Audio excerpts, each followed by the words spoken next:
A country built on slogans, a leader who directed his life like a film, a love story that never appeared in the news.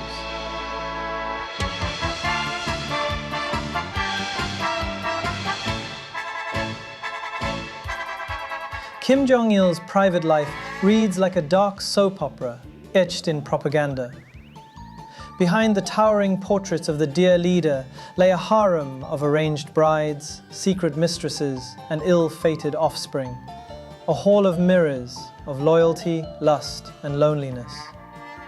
Today, from the forbidden romance to the pursuit of genuine love, we peel back the party's curtain to reveal the twisted love story of North Korea's longest ruling tyrant. These twisted love stories are both chilling and ironic, laced with palace intrigue and involuntary sacrifice. Buckle up, let's dig in.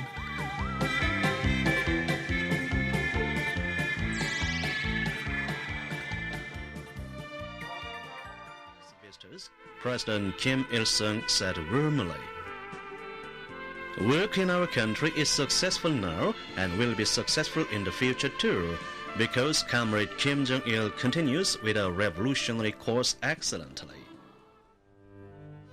Kim Jong-il was a prince raised amid party theory and guerrilla legend.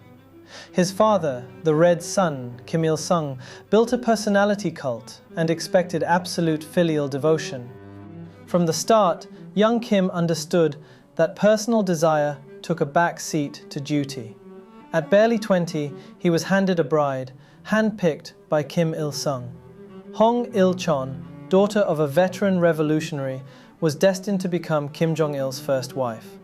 Hong Il-chon held a degree in Russian literature from Kim Il-sung University, and her father was a Korean War martyr and a national hero. This match, like everything in this regime, was choreographed by the Red Sun himself and meant to cement dynastic respectability via arranged marriage. It was a perfect match on paper. Revolutionary pedigree, scholarly decorum, the kind of woman a regime could parade to showcase order. They married in 1966 in a private ceremony fit for a dynastic heir.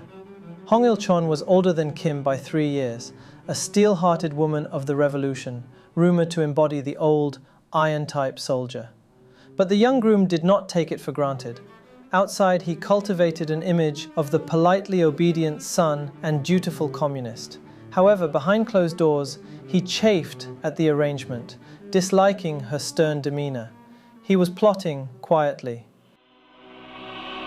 On February the 19th, 1974, Kim Jong-il defined the president's revolutionary thought and declared modeling the whole of society on the Juche idea as the ultimate program of the Workers' Party of Korea.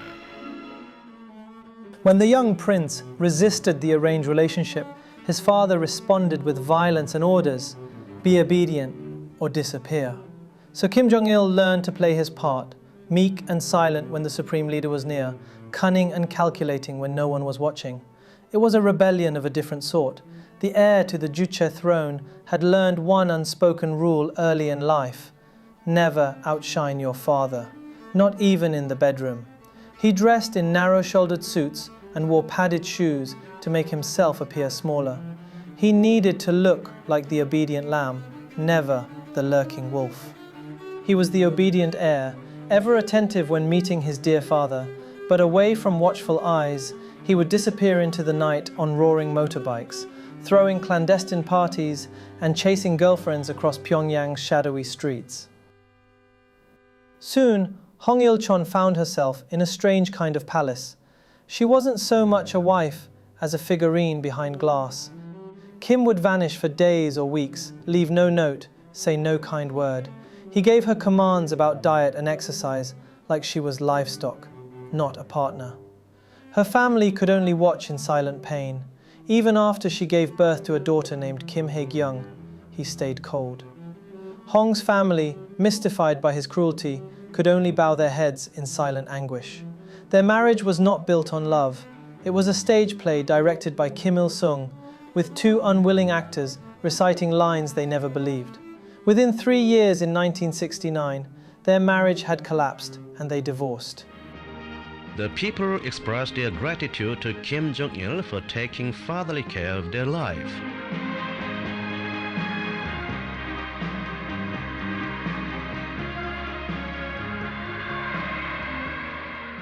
Our dear leader didn't make it hard for Hong Il-chon.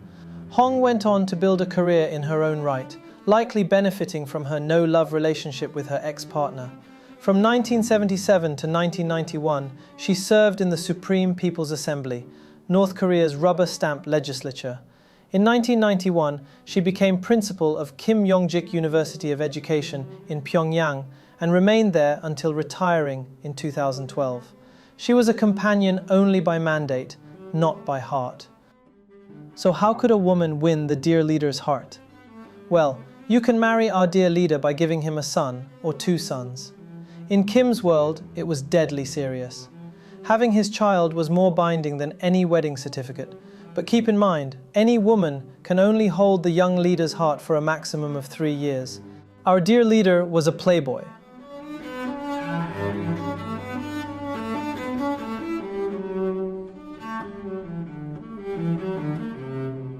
While his wife smiled stiffly at official banquets, our dear leader cultivated a vast hidden harem. To the world, he was the somber commander in training. In private, he was a wild collector of women. From the late 1960s through the 1970s, Kim Jong-il turned Pyongyang into his personal hunting ground. Every beautiful young woman who dared step in front of him risked falling into the shadowy circle of those who either obeyed or vanished. One of the most infamous of his lovers was a famous actress called Song Hye-rim. She was once a star of the North Korean cinema, playing the lead in popular films. Kim spotted her in 1968 and quickly made his move. However, at that time, Song Hye-rim, a woman 6 years older than Kim, was already married to a scholar, Ri Pyong, and gave birth to a boy and a girl. When Kim finally divorced his first wife, he ordered Ri Pyong to divorce Song Hye-rim and was ready to live together with Song. The poor husband suddenly found himself powerless. Late one night, Ri Pyong plunged from a bridge into the Taedong River, never appeared again.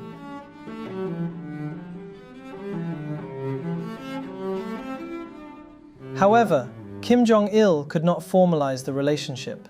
His father, Kim Il-sung, opposed the union. An actress, and one from the south at that, was not fit for the first family.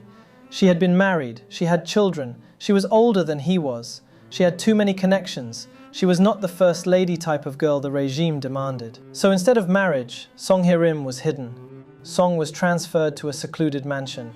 The house became her gilded cage, attended by silent guards forbidden from seeing outsiders, and living on the dear leader's orders alone. In that villa, Song had everything she could want, except freedom. She lived like a prisoner of someone's obsession. The dear leader's indulgence was fickle. She was given the title of national actress and front row status at festivals, but only as long as she bore him a child. She had a son, Kim Jong-nam, in 1971. This child, born in whispers, instantly became the dear leader's secret heir. Even most within the ruling family had no idea he existed. Kim Il-sung even refused to acknowledge the grandson of unknown pedigree. But eventually, Kim Jong-nam, as the eldest grandson, was declared a legitimate great-grandson, but the child's position remained tenuous. An alleged airport assassination captured in new security footage, apparently showing Kim Jong-nam waiting to check in. When a woman comes from behind, wipes his face with what's thought to be lethal poison, and walks away. The man believed to be Kim tells airport workers he feels dizzy. As he's walked to a clinic, what appears to be the same woman strolls out of the airport to a taxi. Then the man believed to be the North Korean dictator's half-brother and one-time rival is wheeled away on a stretcher, later pronounced dead at a hospital. By the mid-1970s, everything began to unravel. Behind closed doors, Song Hye-rim's situation deteriorated. She began to suffer bouts of paranoia and depression as her imprisonment cracked her mind. On the other hand, at a gala, Kim Jong-il laid eyes on a new actress, Ko Young-hui, 11 years his junior. This woman would soon replace Song Hye-rim in the dear leader's heart. Reportedly, Song Hye-rim begged Kim Jong-il to let her return to her family or go abroad for treatment. The regime, needing to cover up its tracks, allowed her a medical trip to Moscow in the 1980s. There she lived out the rest of her days in exile, estranged from North Korea forever. In 1996, her nephew, Lee Han-yong, helped her defect to South Korea. When the news broke, the regime rushed to deny it. Song Hye-rim, they claimed, was still loyal. Anyhow, the woman who once shared the bed of the dear leader had become a diplomatic embarrassment. According to surviving accounts, Song died alone on May 18, 2002, and was buried far from home in a cold Russian grave. No funeral, no public mourning, no official notice in Pyongyang, just silence.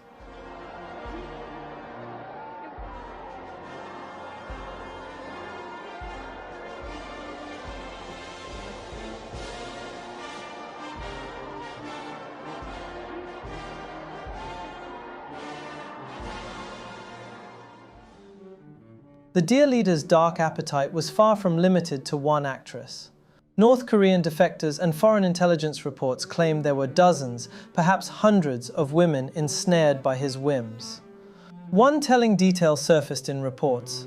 South Korean intelligence compiled a list of women who had been victims of seduction or abduction by Kim Jong-il. It included not only famous faces like Song, but even Yong-hui's name, a startling admission that the mother of Kim Jong-un was once a secret mistress. These files claimed the circle of women ranged from North Korean screen divas to foreign nationals allegedly kidnapped from places as distant as the Middle East or Russia. The only sure way to satisfy the dear leader's twisted courtship was complete compliance and childbearing. Whether a woman submits to the dear leader determines her fate. If she is obedient, she lives with privilege. If not, the regime has darker solutions. No need to spell everything out, but everyone in that palatial circle knew the destinies of those who didn't obey. Disappearances, weird accidents, even mysterious bouts of illness. The lure of Kim's favor was tangled with fear. Women who pleased him could suddenly soar in status. One former lover was granted the title of National Actress, given a Mercedes, a mansion, and a chance to star in films. When she later became too old or inconvenient, he even arranged for her a respectable husband and retirement plan. Those who resisted, however, quietly vanished. The only thing predictable about the dear leader's romance was his unpredictability and his ruthlessness. Hong Il-chon, the first wife, was a filial partner who kept being honored by the party, given a pension and a prestigious status in the Kimdom. Quickly after their formal divorce, Kim Il-sung arranged a new wife for his son. Kim Young-sook, a woman born in 1947, was selected not for love but for bloodline. She was the daughter of a high-ranking military official loyal to Kim Il-sung, a man who had served during the Korean War and stood as a symbol of generational loyalty. Unlike Hong, Kim Young-sook was lively and popular, even playing in sports alongside him. Their marriage was soon announced, and Kim Young-sook became the ceremonial wife who appeared in state media and functioned like a party official who stood beside her husband with rehearsed dignity. Kim Jong-il saw their marriage as another obligation, and Kim Jong-il treated her like a respected colleague, a friend on paper. He made sure she was well appointed, with a fancy official title, but he kept her at arm's length. According to multiple defector accounts, Kim Jong-il never truly lived with her as husband and wife. The relationship was formal, cold, and strategic. She was a symbol, a placeholder, someone to fulfill the expectation that the dear leader had a wife of proper revolutionary background. Even after Kim Jong-il's death, Kim Young-sook retained the ceremonial title as the widow of the dear leader. However, she only functions in the state propaganda. The real throne, the real heart, was never hers. In short, Kim Jong-il's wives were all used to appease his father. In reality, he treated them more like staff or collaborators. It's all a show. He married his wives to honor daddy, but he kept going back to other women. With a responsibility for the people's life, he devotes much of his precious time to improving their diet. And then there comes Ko Young-hui, a dancer who eventually changed the game. In this harem of shadows, she gradually became the unexpected queen. Ko Young-hui was nothing like the warrior's daughter or the revolutionary spouse. By blood and upbringing, she was the opposite of a revolutionary heroine. In fact, her Japanese roots put her in the lowest, hostile class of North Korea's Songbun system. She was born in 1952 in Osaka, Japan, to a modest Korean family. Her father was a shopkeeper in Japan, the enemy's soil. When the family moved back to North Korea in the 1960s, her lineage put her at the bottom of the social pyramid. But what she lacked in pedigree, she made up for in grace. Ko was trained as a dancer with the Mansudae art troupe, rehearsing folk and classical dances. Kim Jong-il first noticed her during a performance. He watched, transfixed, as she glided across the stage. According to rare recollections, he felt something genuine in her eyes, perhaps empathy or a spark of mutual understanding. In a rare move for someone so calculating, he asked about her, was introduced to her quietly, and soon they began meeting in secret in 1978. Their first encounter was like a fairy tale. Kim saw a pretty performer and called it fate. So he arranged meetings in private studios and remote countryside villas, always careful that the soldiers guarding the perimeter were loyal to him and not to his father.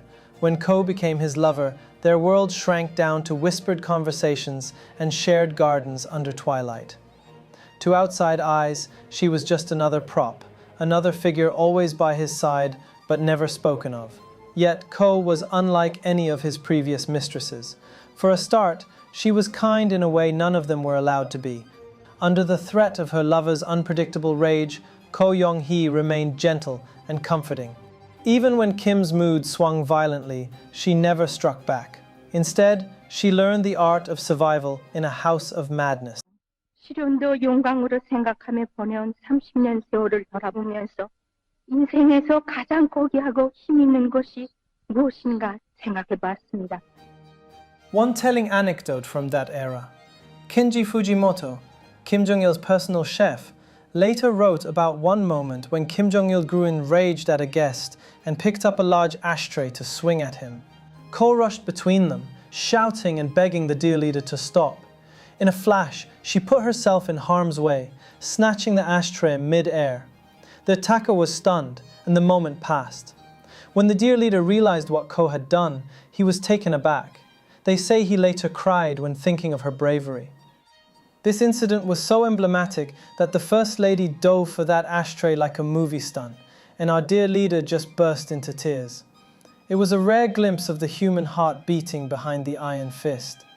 Kim Jong-il, as many insiders have noted, often drank until dawn and raged until sunset. A vicious cycle took hold. He might start the day in murderous anger, but Ko would calm him gently. By night, his tears flowed for reasons she could only imagine, and she would sing him Korean folk songs to ease his soul. In those twilight hours, Kim Jong-il was no fiery tyrant. He was simply a lost boy comforted by his mother figure. That duality became Ko's advantage. For Kim Jong-il, she's nothing short of a saint. Ko's presence felt like a warm balm on the dear leader's tortured soul. Moonlighting as a dictator, he also struggled with physical sickness and mental volatility. When Kim Jong-il stumbled to bed late at night, it was Ko Young-hui who consoled him, boiling herbal soups to cure his hangovers and massaging his aching shoulder. Beyond care and courage, Ko Young-hui had something even more potent. She gave the general what he wanted most of all: children, especially male heirs. Kim Jong-il adored his very few sons. At public count, he had only 3 known sons: Kim Jong-nam, with the actress Chen, Kim Jong-chul, and Kim Jong-un, with the dancer Ko. 2 of those 3 heirs, the pride and hopes of the dynasty, were born to Ko Young-hui.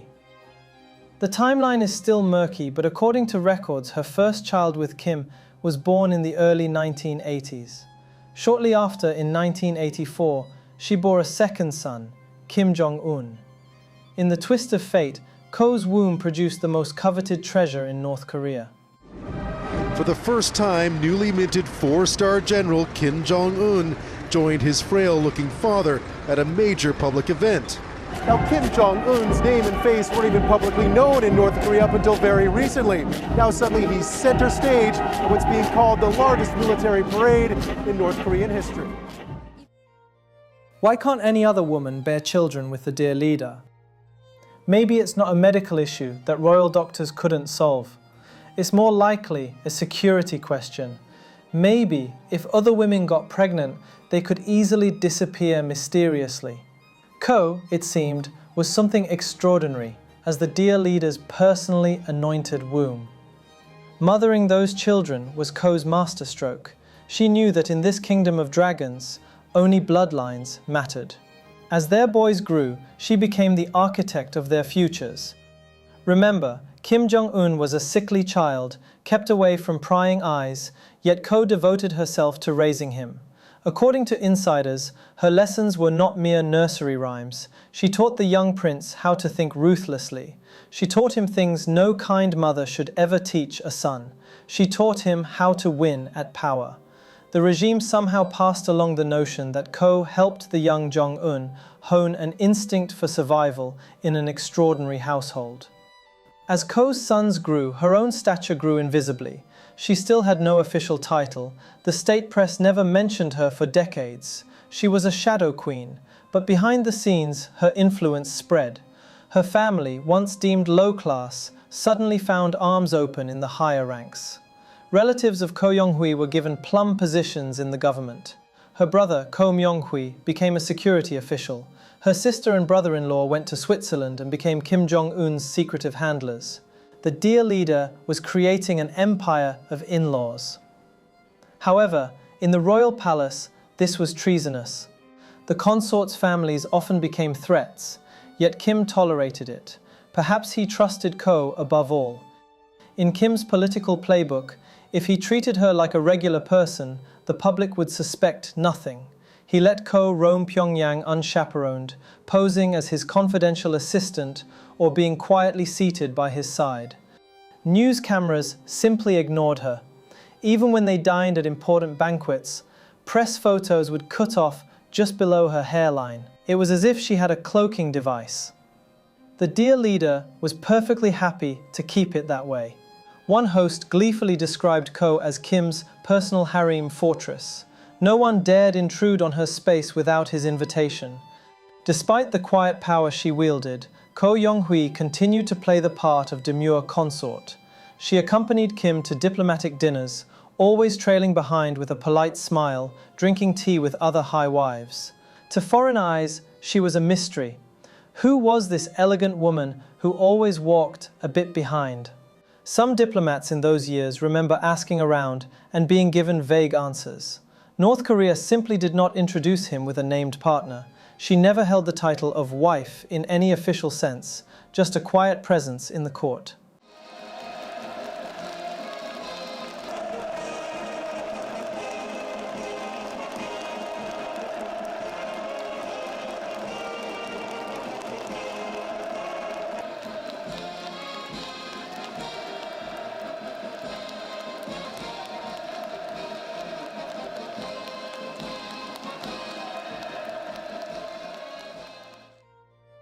Strategically, the only title Ko needed was mother of his heirs. She never openly demanded the marriage papers. In fact, she thrived without them. She's practically vice chair of that family business. She danced this dangerous dance for nearly 3 decades, longer than any of his other lovers. As Ko nurtured their children, her real power quietly solidified. When Kim Jong-nam, the first son of the actress, was growing up, he stayed separately and had his own mysterious life. By the 1990s, Kim Jong-nam had shown little interest in a politician's life, often traveling the world. The real future was in the hands of Ko's offspring. North Korea declared Kim Jong-un supreme leader of the country's ruling party, its military, and its people on Thursday. The proclamation was made during a memorial for the late president and Kim Jong-un's father, Kim Jong-il. Ko raised him with one overriding creed: survival. She taught him to survive his father's emotional whirlwinds, to hide smiles, to obey. Some say she even trained him to outmaneuver his older brother when the time came. If that sounds like a fanciful rumor, Consider this. After Kim Il-sung died in 1994, a group of high officials once gathered to discuss Jongnam's future. Ko was one of the few women who had any say. They recognized that her hands extended to the throne's succession. The mother of the king was, in every real sense, regent in waiting until her son came of age. While Ko's children slept safely in luxury homes, she operated behind the curtains. She never overtly commanded the generals or the people, but the web of her influence was undeniable. Rumors say every major decision around the house passed through her hearing. She was the confidant when Kim was angry at a top official, the negotiator when different factions of the party clashed, and often the one whispering the final counsel in his ear. It's said that even Kim Il-sung, in his final year, respected her calm authority, finding in her no threat, but an able partner who kept his grandson on the path. Ko had enjoyed great influence as the dear leader's partner until she didn't. Some sources implied that Ko fell out of Kim Jong-il's favor in the late 1980s. In 1987, Ko was sent to Europe as a member of the North Korean mission in Geneva, Switzerland, under the fake name Jong-il's son, and practically living in exile. Then came the cancer diagnosis. Ko Yong-hui was diagnosed with late-stage breast cancer around 1997, and the prognosis was poor. Ko started to have repeated treatments in France. Around 2000, her sons, especially Kim Jong-un, were positioned for the future, while Ko's health was in drastic decline. Ko Yong-hui died in 2004 in Paris at just 50 years old, never seeing her son become the supreme leader. The heroic mother quietly passed away in Europe without any disturbance to the Pyongyang court. 장군님을 따라 이 땅에 이 지구에 없는 장군님 시대에 존재하게 될 사회주의 강성붕 조국을 일떠세워갈 굳은 마음 가다듬으면서 This secrecy only made Ko's life more ironic and iconic. While Kim Jong-un climbed treacherously from an innocent child to the throne, the woman who gave him life was entirely erased from the story. The outside world had no inkling of Ko Yong-hui. For North Koreans, Kim Jong-un's mother was a blank space in their history books. Yet every move in that palace chess game was marked by her presence. When Kim Jong-il announced that Jong-un would take over, he made sure to credit his unnamed beloved wife as the mother. Even then it was wordplay. Newspapers referred to Ko only as Comrade Ko, or the dear leader's devoted comrade, careful not to pique Kim Il-sung's old guard. Even after Kim Jong-un rose to absolute power, North Korean propaganda struggled with Ko's peculiar status. On one hand, the regime needed some public face for the supreme leader's family, so Ko was hailed with flowery titles like Respected Mother of Korea. On the other hand, her Japanese roots were still an embarrassment to the Kim family's purest image. Now, North Korean citizens were encouraged to remember her as a patriotic heroine, the architect of their nation's future, the very thing she had already been, but in secret. 아직도 우리 민들의 식량 사정이 긴장한데 우리도 강행히 국수를 해 잡숫자고 하시었습니다. 우리 민들이 값진 재료가 없이도 다 만들어 먹을 수 있도록 우리 어머님께서 정성 다해 손수 만들어 보시고 우리 장군님께서 친히 맛봐 주시며 하나하나 완성해 주신 갖가지 음식들을 들며 Back in Pyongyang, of course, Kim Jong-il never lacked female companionship, and in his later years he was often accompanied by Kim Ok, a long-time personal secretary turned companion. Kim Ok's origins were in some sense distinctively North Korean. The scant records say she was born in August 1964 into a high cadre family, likely in Pyongyang. Her father was a deputy minister of the party's finance department. To outsiders, that meant she was from the regime's ruling class. She studied piano at the prestigious Pyongyang University of Music and Dance and became a professional musician, a trajectory reserved for the elite. Kenji Fujimoto, our informant chef, recalled the young Kim Ok as fair-skinned, with a lovely smile, about 1.6 meters tall, slender, and bearing a striking resemblance to a Japanese movie star. Those looks perhaps helped her stand out in an array of attractive young women. Not long after graduating in the late 1980s, Kim Ok's career took a sharp turn into the innermost circles of power. She was moved from the light music troupe into a high party office, becoming director of the secretariat of the Central Committee. In practical terms, that made her Kim Jong-il's personal secretary, the head of Office 38. By all accounts, this was no ordinary clerkship. In Fujimoto's memoir, Kim Jong-il had Ko Yong-hui at his side for formal meals, with Kim Ok standing silently by as a secretary. Whenever Ko was absent, Fujimoto notes, Kim Ok would sit beside the general, using the very best French silverware reserved only for the two of them. Kim Jong-il even had a nickname for her, Yu-yu, and everyone called her Comrade Yu-yu. Only when Fujimoto spoke out did outsiders learn that Yu-yu was really Kim Ok. We know that here was a woman tall enough in his confidence to dine as the dear leader's companion, quietly entrusted with his comfort and, as some said, the keys to his coffers. Kim Ok's role only deepened throughout the 90s, especially after Ko Yong-hui's cancer diagnosis. The dear leader already had children by now.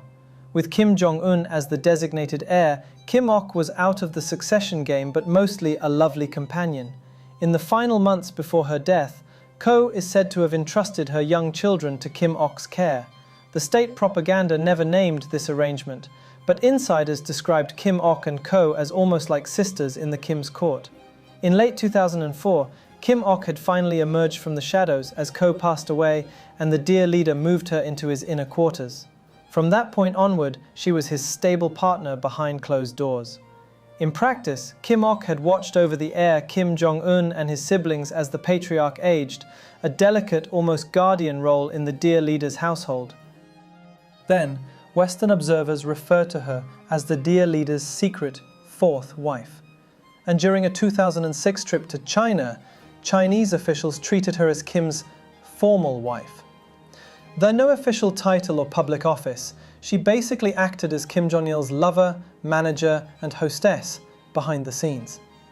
Then, suddenly came the stroke. Now, it has emerged that the South Korean and US intelligence agencies knew late North Korean leader Kim Jong-il was on borrowed time after he hit his head when suffering a stroke in 2008. Citing sources in Seoul and Washington, the Japanese...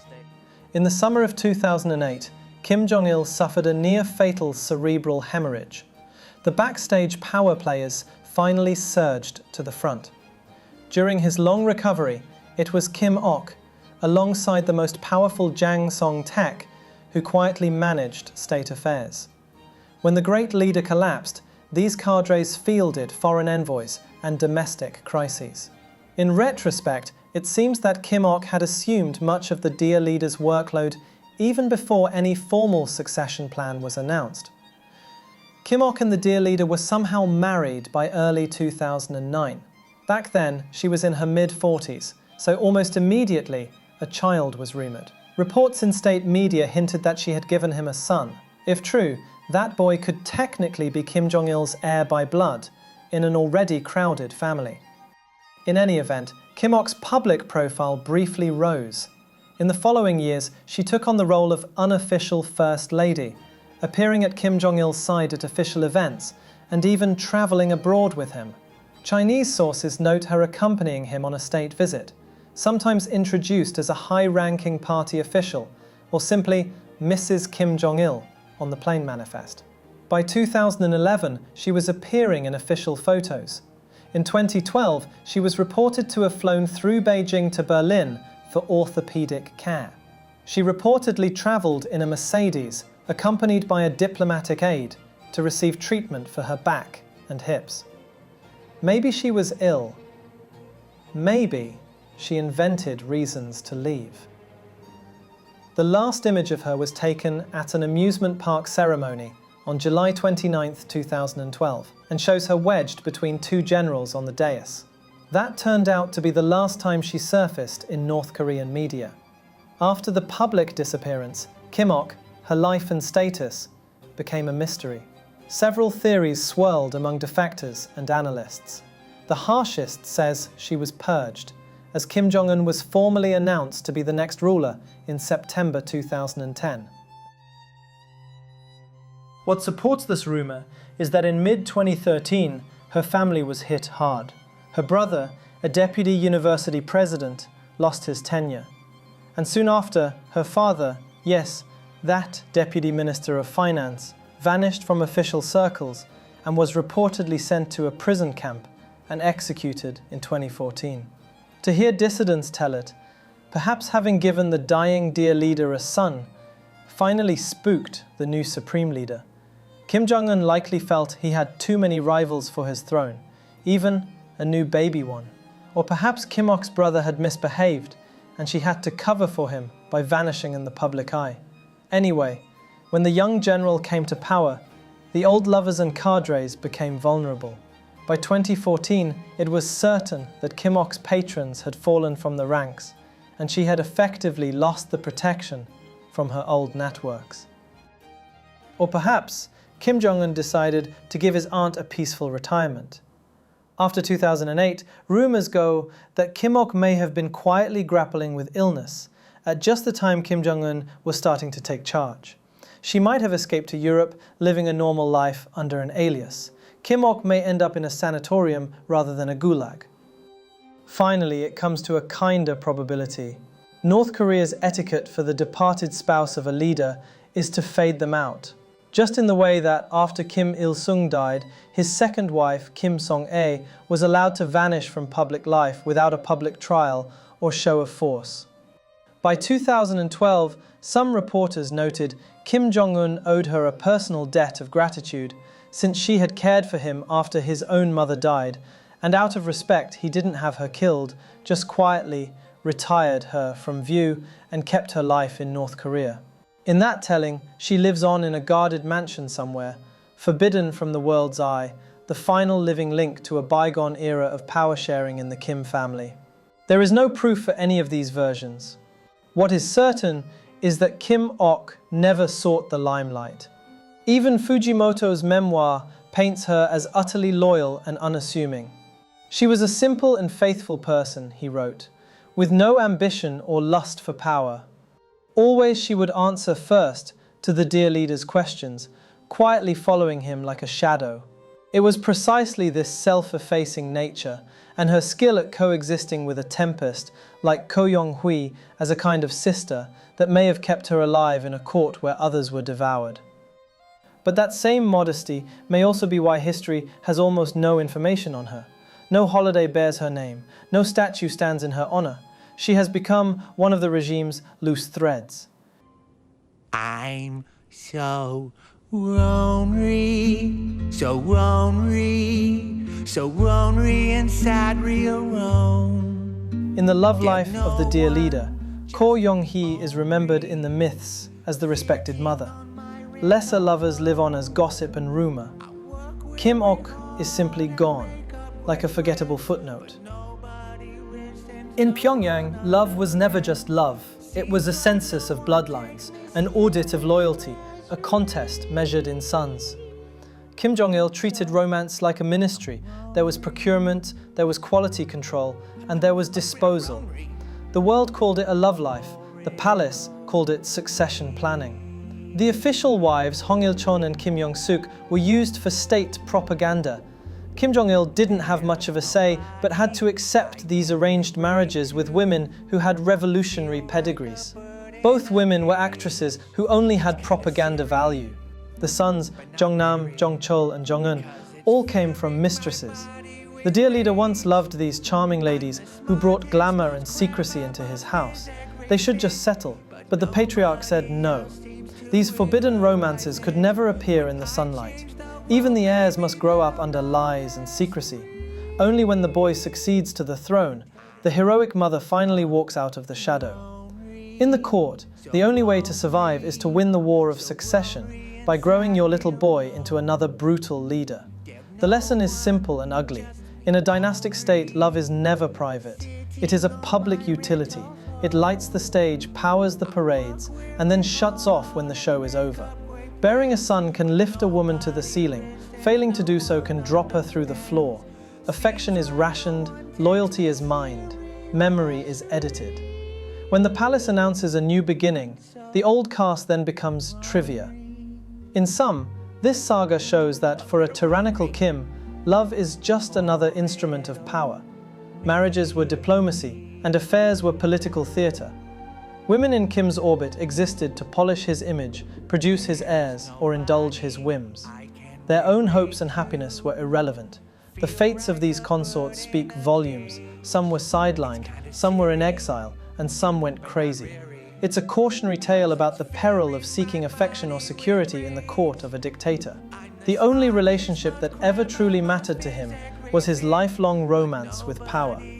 In the end, the dear leader stood alone on his stage, giving himself the final applause. Love, in his world, was just another staged scene, one that always ended with a solitary man on the unshakable throne. Yeah, riddle-ronery.